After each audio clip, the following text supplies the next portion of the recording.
You're watching Action News Now. Storm Tracker weather. Coverage you can count on. Ooh, there's some grass right there in Butte County as we look live outside that looks like it could burn quite easily if the conditions continue to get worse. Gotta love the Golden State, but not at this time of year, Howie, and this week is looking brutal.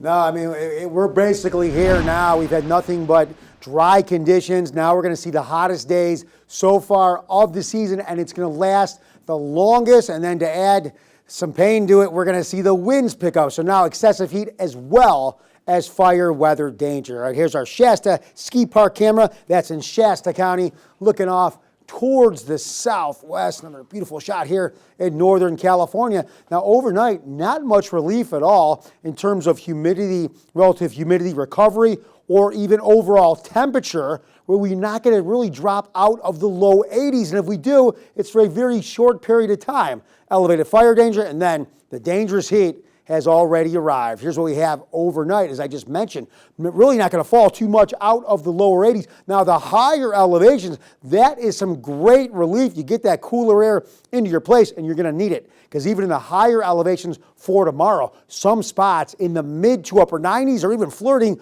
with 100 degrees in the valley. That's a different story.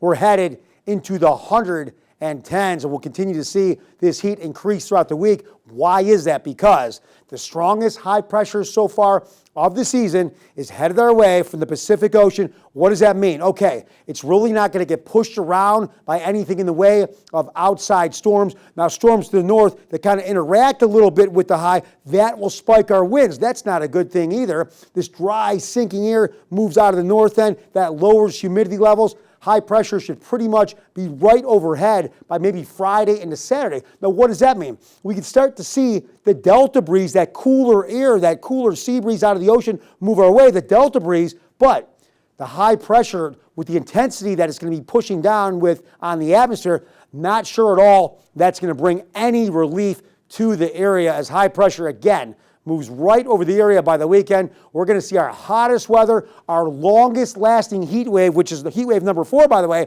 of the summer. And as of right now, this system looks to stay in the area through next week. Again, keeping temperatures at 110 degrees plus. Here it is in graphic illustration. Look at that, 113, 110. And then again, for Redding, look at some of those temperatures, 116 and 117. So very, very much on the hot side. If you want to continue to track this intense weather, go to our app at Action News Now. That is free with any Android and iPhone. We're going to take a break. We'll be right back.